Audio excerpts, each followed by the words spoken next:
Damas y caballeros, en Radio ESDA de Colección, hoy, la hora de la nostalgia. El podcast arranca hace ya 4 años, en el 2019. Yo venía con la idea de hacerlo ya hacía bastante tiempo atrás. Tuve 2 intentos de hacer una especie de programa de radio pura y exclusivamente sobre Lelutier, pero o fallaba porque no tenía consistencia por mi lado o porque la gente que me acompañaba no era la ideal. Y en el 2019 se me ocurrió reflotarlo y convoqué a Lea, a don Seba Sarabia y a Juancito para hacerlo, para Ujú. divertirnos un rato. Ellos me dijeron que sí, sin entender bien qué es lo que yo quería hacer. Grabamos un episodio y ahí cuando los chicos lo entendieron, lo empezaron a mejorar. Leandro y Seba lo están editando ahora y la edición que ellos hacen es 1000 veces mejor de lo que yo les había propuesto de entrada. Juan participa muchísimo con investigación y él es el que arma los trailers, cosas que a mí tampoco se me hubiese ocurrido nunca. Así que les agradezco siempre muchísimos a ellos. Y el podcast es básicamente donde hablamos sobre Lelutier, analizamos obra y vida de ellos, sus espectáculos, sus discos, algunos shows que son especiales, los integrantes, tenemos algunas entrevistas y contamos como dato final y no por eso menos importante con la participación de Carlos Núñez Cortés, ex integrante histórico de Lelutier, como columnista estrella, que él es el que Ajá. nos tapa los agujeros que por ahí nosotros tenemos en lo que se refiere a la historia del conjunto. Te voy a hacer Y una ni hablar de aclaracioncita. las que debe tener, ni hablar de las anécdotas que debe tener, que todo eso debe sumar a Absolutamente. Sí, la... claro. Te Te escuchamos la aclaración, decía, Juan. sí, Federico, una aclaracioncita. Nosotros Sí, los cuatro somos amigos de antes de la hora de la nostalgia Claro. y tenemos la suerte y la bendición de tener a Carlos Núñez como amigo nuestro. Entonces se eh, daba que teníamos unas reuniones, una o dos reuniones por año, donde nos juntábamos nosotros cuatro con Carlitos y hablábamos sobre Lelutier y nos divertíamos mucho hablando de esto. Entonces un poco la idea de Seba Padilla fue, che, esto que hacemos en privado, ¿por qué no lo hacemos público, no? Estas charlas que tenemos y que nos apasionamos y que discutimos sobre si tal obra nos gusta o no, si es mejor esto o lo otro. Bueno, un poco la propuesta de cómo nace la obra de la nostalgia tiene que ver con hacer público algo que empezó siendo un divertimento privado nuestro. claro, entiendo. Y Espectacular. sin perder la mirada crítica, pues a nosotros no hay cosa que nos guste más que Lelutier, pero también no somos un sí a todo. No, Claro. tenemos Claro, una mirada crítica y decir, esto a mí me gusta más, esto a mí me gusta menos, esta idea me parece brillante y esta idea no me parece tan brillante. Digamos, no hay un fanatismo enceguecido de todo lo que hacen los maestros es 11 puntos. Somos mm, fanatiquísimos de la obra de estos tipos que es maravillosa. Aún así, claro, dentro de la obra y dentro de todo, hay cierta opinión personal, Sí. además de mucha información que por suerte contamos con un archivo insondable, también contamos nuestro parecer y nuestros gustos particulares sobre tal cosa o tal otra. Tal cual. claro, entiendo. Somos Te cuatro escuchamos. individuos que simplemente, como decía Leandro, hablamos de Lelutier, no tenemos nada más que nuestras opiniones totalmente subjetivas y objetivas, porque somos gustos distintos. Lo que a mí me gusta puede ser que a Leandro también y a Juan no, y así, digamos. Esa conjunción hace un poco... este proyecto también creció sin demasiadas ambiciones, más que esto que contaba Juan, de juntarnos, charlar y también que, lo que decía Sebas. Jamás pensábamos que íbamos a estar 4 años después o 4 temporadas después hablando con vos, por ejemplo. Este es medio como una cosa hermosa y media rara, digamos. Claro, Y se fueron generando proyectos y nos encontramos llegando a lugares que, la verdad, hoy por hoy nos siguen sorprendiendo. Así que esperemos que más adelante seguirán habiendo cosas lindas por encontrar, digamos. Y te agrego una llegaron a cosita ser... más si me lo permitís, Fede. Sí, te escucho.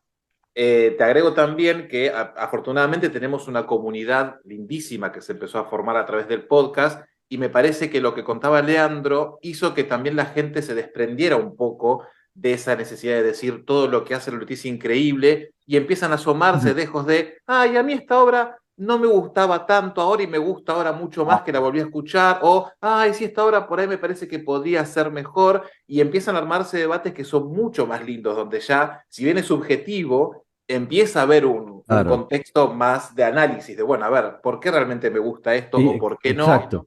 Y se arman debates súper Claro, interesantes. Y más ricos, porque además cada uno en su opinión enriquece la obra, digamos, porque dice, a mí me gusta por este pequeño detalle que por ahí otro no percibió, ¿no? definitivamente.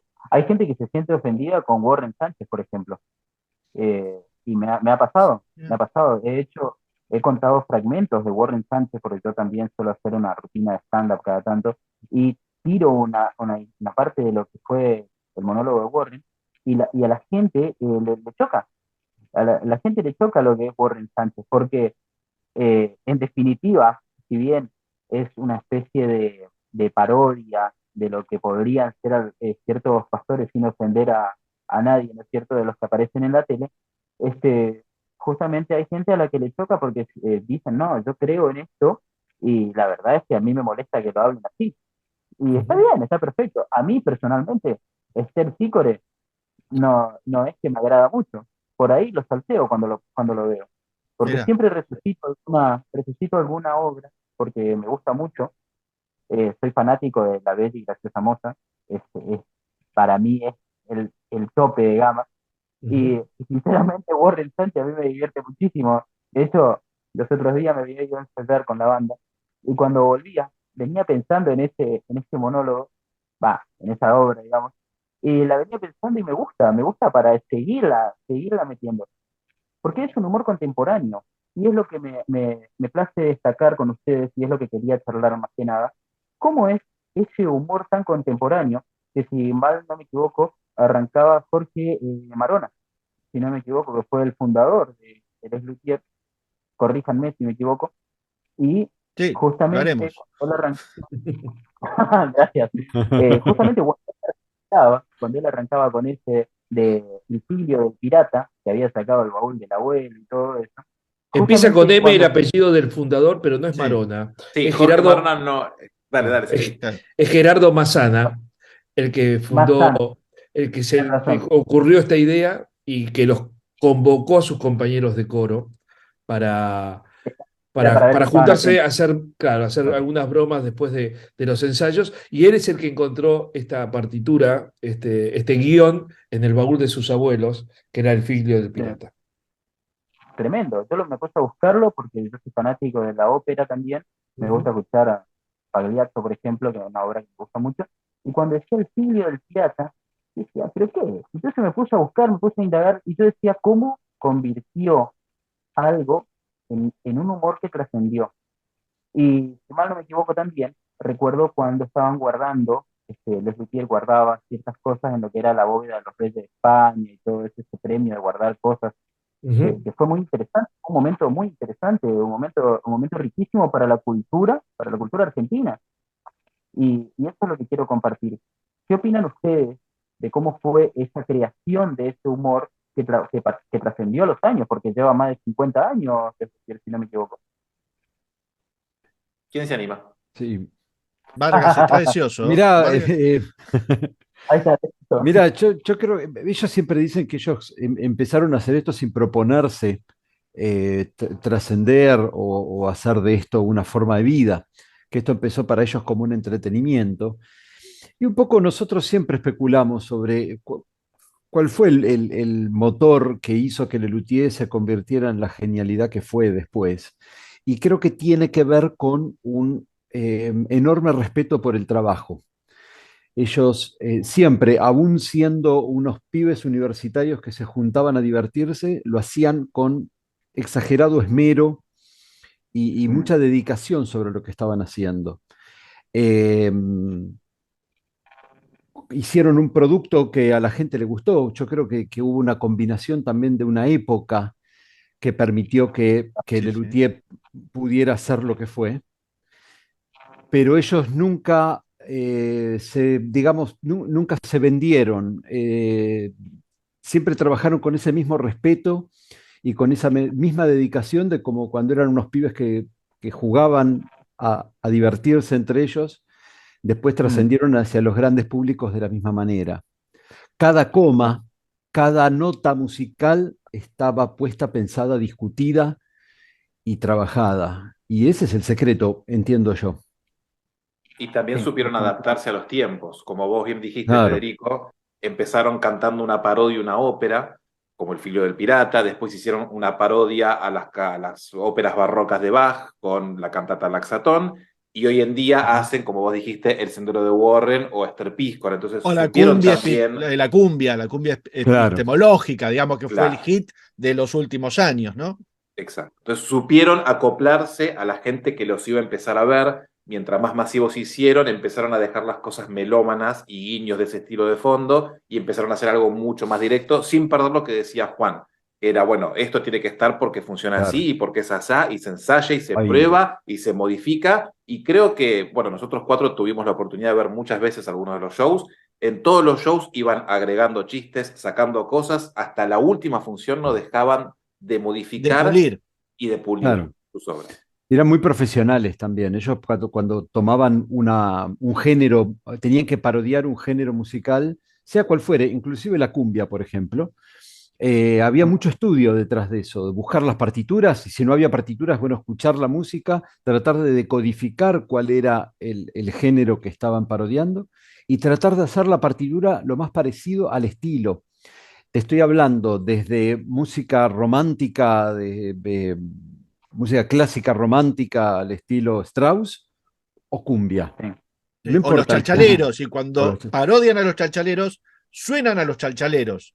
Y Mm, cuando parodian al trío Los Panchos, suenan al trío Los Panchos y siguen siendo los mismos tipos que no es que vino otra formación, no, son los mismos tipos que cambian de claro, registro y cambian de estilo entre una obra y otra.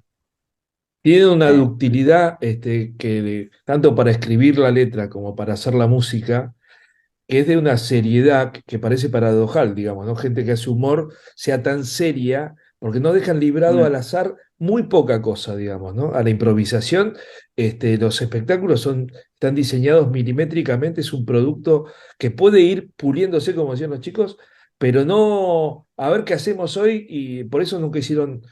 La televisión que hicieron fue porque fue la tele al teatro a verlos y los filmaron, digamos. Entonces ajá, ellos les gusta mucho tener todo controlado y hacer que la cosa sea el mejor parodia o a este número o a esta situación o a este género musical. Entonces, bueno, te encontrás con algo que parece que, como hay muchos traspiés en los sketches, digamos, en las obras hay gags, que yo de golpe estás viendo a cinco o seis personajes vestidos de smoking con una escenografía que no existe, con una alfombra roja, un telón de fondo, y empiezan a pasar cosas medias absurdas y divertidas y qué sé yo. Ese, ese contraste, ese mecanismo que encontraron ellos, lo fueron puliendo con los tiempos y es el producto que trascendió, digamos. Si no, no hubiera podido avanzar tantos años, digamos, ¿no? claro. Igualmente hay que destacar una cosa que es, más allá de cómo se modificaban y cómo se iban adaptando a los tiempos con cada obra, cómo queda en el inconsciente colectivo cada una de las obras que ya pasaron. Por ejemplo, La payada de la vaca, podés escucharla en cualquier momento de la historia y sin embargo sigue siendo graciosa. O esto de la cumbia que me decías también sigue siendo gracioso porque encima, si te pones a desglosarla, es una obra exquisita la parte de la letra. Y Sí, sí, sí. me ha pasado con una de las, el de La gallina dijo Eureka. Hace poco hice una interpretación en un jardín de infantes, me vestí de pirata, hice todo un show, y justamente hice una parte de La gallina dijo Eureka, y justamente yo le explicaba justamente de la parte del barco, de por qué el barquito flota, ¿viste? Y le digo a todos los chicos, ¿ustedes saben por qué el barco del pirata flota? Y no, dicen todos, ¿viste? Porque es todo un cuerpo que se sumerge en un líquido, ¿viste? Y empiezo a explicarlo. Obviamente, las maestras se reían, los demás se reían, ¿viste? Pero los chicos no, ¿viste? Y lo que siempre quise decir, y lo que quiero destacar, es que esas cosas van quedando, y es como decían, se va creando todo con una parte milimétrica, ¿no es cierto?, de cada ensayo, de cada trabajo. Y les consulto, ¿cómo les tocó, a ustedes siendo fanáticos, el fallecimiento de lo que fue Rabinov, lo que fue Muncho. ¿Cómo fue ese momento cuando se enteraron y todo ese tema? Mira, yo hablo por mí, pero supongo que mis compañeros tendrán una respuesta bastante parecida. Digamos, nosotros por conocer un poco la cocina, más o menos teníamos información de cómo estaba la situación, tanto en su momento de Daniel, tanto más en su momento de Marcos. Y para mí es como se murió un tío. Tal cual. Ah, mira. Un familiar, un Un pariente. familiar, sí, sí, es un tío, que lo iba a ver, esos tíos lejanos que vos lo ves en las fiestas, Sí. que era, terminaba una función y nada, era ir a saludar tenía más contacto con Daniel que con Marcos, yo particularmente. Ah, Y ir a saludar a Daniel y nada, y cruzar 2 o 3 palabras, y nosotros que ya sabíamos que Daniel no estaba bien, a mí me llamaron, recibí mensaje de todo el mundo dándome el pésame. Y para mí se murió mira. un tío, una cosa así. Yo lo lloré más a Daniel que a un tío, de verdad. Sí. Sí, me imagino. Particularmente en el caso de Daniel, el fallecimiento de Daniel significó además, en mi caso, el fin de una era, digamos. Claro, totalmente. Era como que, bueno, es listo, eso que yo vi durante tantos años y con lo cual crecí, porque yo empecé a ser fan de Lelutier desde los 12 años. Bueno, de pronto falleció Daniel y listo, ahora sí que definitivamente esto no va a ser nunca igual. O sea que había como un doble duelo, Sí. digamos, ¿no? Sí, buen punto. Buen punto. Y Sí. Sebastián, pues a los dos, ¿cómo fue esa situación? Mira, yo voy a acordar con lo que dice Leandro, ¿no? Yo ya sabía, yo tenía cierta amistad con Daniel. ¿No? Por supuesto que sabía que estaba enfermo, sabía qué enfermedad tenía y uno trata de no molestar y no estar tratando de ser cargoso. Pero de alguna manera sabe que eso va a llegar mucho más temprano que tarde y cuando llega igual es un golpe emocional muy fuerte porque te das cuenta también de la inmensidad de lo que era Daniel y después Marcos, digamos, ¿no? Por la repercusión mundial de estos dos señores, digamos, que han hecho realmente historia, digamos, Marcos escribiendo y actuando y Daniel improvisando y actuando, eran, digamos, realmente, yo los sentía también así como muy, muy cercanos y, bueno, te impacta mucho, digamos, ¿no? Realmente. Y te das cuenta que sí, bueno, listo, no habrá, ¿viste? Otra posibilidad de ver lo que escribe, qué cuenta, qué se le ocurre, ¿no? Sí. Ujú, es cierto. Yo me acuerdo, monólogo mal leído, que era un monólogo entre ambos, y era preciosa la química entre ambos, que yo me imagino, porque a todos nos habrá pasado cuando estamos en un escenario o algo por el estilo, que cuando estás trabajando con alguien que llevas mucho tiempo, te mirás y sabes qué es lo que tiene que hacer el otro, y sabes qué es lo que va a decir inclusive, y sabes que te va a dar el pie para poder continuar. Sí, sí, Y bueno. Este, esa química. eran los momentos, Marcos y Daniel, eran esperados en escena, eran tan esperados y eran tan efectivos que los últimos espectáculos iban por ahí, corrían con la luterapia, los premios Mastropiero, Bromato Armonio, que tenían los políticos, ya los últimos espectáculos, el hilo argumental eran Marcos y Daniel. Muchachos, jueguen, hagan, Sí. diviértanse, Sí, porque si ustedes se divierten, nos divertimos todos. Y sí, Lelutier fue muy definitivamente. inteligente en explotar esa química y esa cosa maravillosa que sucedía en escena cuando se juntaban estos tipos a... había un guión, por supuesto que había un guión muy bien escrito, pero cuando se miraban y se decían cositas por lo bajo solamente para divertir al otro 5 segundos, uno que ya tenía el Ujú. espectáculo muy visto, disfrutabas esos 5 segundos como si fuera un gol de Messi. Ah, Claro. Totalmente. Los otros días veía justamente en YouTube decía bloopers de Les Luquier. Bueno, me pongo a mirar y hay momentos en que ellos precisamente se ríen y se tapaban con el ¿Sí? guión que tenían, se tapaban o se golpeaban venía Marcos dando una vuelta y se golpeaba el ojo con el micrófono, y ver esos detalles que uno dice, esto seguro está planeado, y ellos se reían por lo bajo porque ahí te dabas cuenta que no estaba planeado, y justamente lo hacía más divertido a la obra. Y pasa, la Sí, improvisación a tal veces cual. en el Sí, momento justo se hace bien. Sí, Y señor. justamente algo que les quería preguntar, ya que son amigos de Carlos, quería preguntarles, ¿por qué se retira él de Les Luthiers?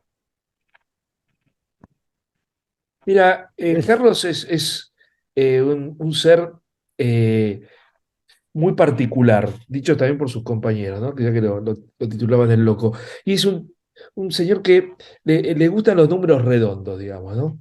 Entonces a él le parecía que los 50 años era ideal para Mm, que Lelutier termine.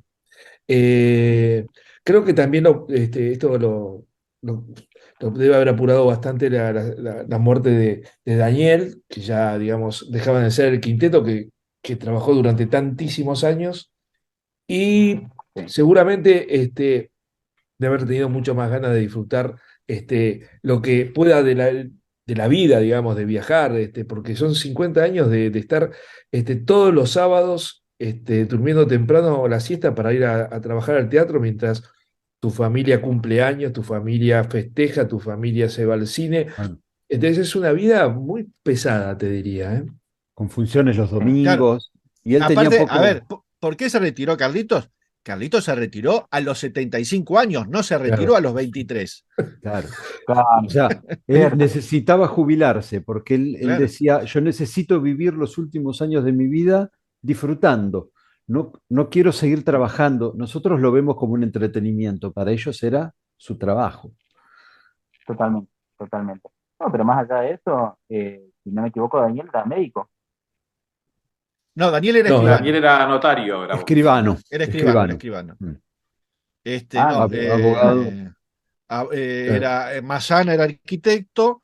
El que había estudiado mm, para medicina, pero que había abandonado muy rápidamente, era Jorge Marona. Jorge Marona. Sí, Carlitos mm, Núñez es químico. Carlos López Pucho es director coral. Ernesto Acher es arquitecto. Y Marcos era locutor profesional, que había claro. estudiado claro. ingeniería. Mm. Mira, eso no lo tenía. La de Marco no lo tenía. Interesante. Y ahora, ¿cómo está conformado Les Luthiers? Digamos, lo que está conformado ahora es el Lelutier Elenco 2019, Claro, es otra Mm, cosa. que es Jorge y Pucho, Jorge Marona y Carlos López Pucho. Jorge Marona, que estaba en ese cuarteto con Gerardo Gerardo Mazzana. Massana, Marcos Mustok y Daniel Rabinovich, que fundan el 4 de septiembre de 1967 Lelutier. Estaba ahí Jorge Marona.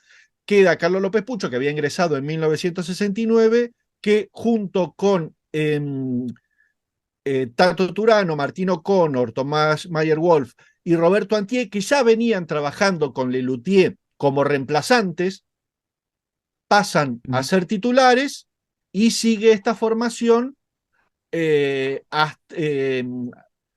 representando los últimos espectáculos que ya venía haciendo el grupo, y en 2022 estrenan un nuevo espectáculo pensado para esta agrupación, que termina siendo el espectáculo con el que el elenco 2019 se despide de los escenarios.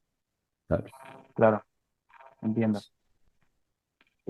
Para ir cerrando, caballeros, porque aparentemente Zoom no nos está dejando estar mucho tiempo, lamentablemente, y eso me está preocupando. Quiero preguntarles en lo personal, ¿cómo ven actualmente a Les Luthiers? ¿Cómo ven Eh, esta yo, formación Yo yo 2019? en actualmente no los video, veo. Sí, no los claro, veo porque están en España, así que no los claro, podemos ver. claro, y yo lo veo en Claro, DVD, a Lelutier. esa es buena, esa es buena. Sí. Y actualmente, ¿qué queda para la hora de la nostalgia? Cuéntenme, porque vi que estaban sacando unos álbumes muy interesantes y eso quería estar también. No, no, la hora de la nostalgia este año va por, como te dijimos, por la cuarta temporada. Estamos transitando la mitad de la cuarta temporada. Eh, no sabemos muy bien qué episodios vamos a hacer, de qué vamos a hablar en los próximos episodios. Lo que sí estamos convencidos que en septiembre vamos a grabar 2 episodios en vivo con público en un teatro aquí en la capital federal. Eh, Así que Eso nos tiene bastante No. entusiasmado, digamos. Que fue una experiencia que ya hicimos el año pasado, pero bueno, este año la Ujú. vamos a duplicar, porque el año pasado grabamos un episodio, pero ahora este año, para complicarnos más la vida, grabaremos dos. Uno nosotros cuatro y otro episodio junto con Carlitos Núñez. Ah, bien, está buenísimo. Sí, sí, Qué sí, sí, buena, sí. qué buen momento. ¿Qué es la vida de Carlitos mientras tanto? Bueno, ahora está muy Carlitos, ocupado presentando su libro, su libro que ya había editado en el 2017, Memorias de Luthier, que en mayo se editó en España, así que fue a presentarlo en Barcelona y en Madrid. Así que está Activo. muy ocupado pese a su jubilación. Y trabajando para la hora de la nostalgia Claro, también. sí. Ah, ya, ese es un buen dato. Caballeros, aprecio mucho este momento que hemos no, tenido. por favor, Feliz de poder charlar de algo que nos gusta a ambos. Este, estamos grabando todo, estamos recordando todo. Este es un perfecto. bloque de lo que es una colección que nosotros tenemos con la radio. Vamos juntando personalidades importantes y vamos charlando y vamos guardando. Ese es nuestro Ok, archivo histórico. Y somos muy ok. Muy felices de bien. compartir con ustedes. Bueno, Caballeros, antes de que nos retiremos, quisiera que se presenten cada uno, por favor, y que digan un saludo para Radio ESDA, por favor. Pero cómo no. Mi nombre es Sebastián Sarabia, soy integrante del podcast La Hora de la Nostalgia y le quiero yo particularmente agradecer a Radio ESDA esta oportunidad de poder saludarlos. sí, bueno, Juan Vargas, mi nombre, y lo mismo, un placer haberte conocido, Federico, haber charlado con vos, y un saludo grande para Radio ESDA. ¿Puedo decir ESDA en lugar de ESDA? No te preocupes, ESDA. Bueno, mi, ahí mi vamos. nombre es Sebastián Padilla, soy también parte de La Hora de la Nostalgia, podcast que pueden encontrar en YouTube. Muchas gracias, Federico, por darnos la oportunidad de, como bien dijiste, hablar de algo que nos apasiona aquí en Radio ESDA, como bien dijo Juan, y ojalá nos encontremos próximamente para seguir hablando de esto bellísimo que es Lelutier. Genial. Mi nombre es Lea de Becky y además de decirle suscríbase a nuestro canal, La Hora de la Nostalgia, también quiero mandar un saludo grande a toda la gente que escucha y hace radio ESDA. Caballeros, muchísimas gracias. No, Será a hasta A la vos, vos, próxima. Federico. Fede. A vos, Gracias, Fede. Placer.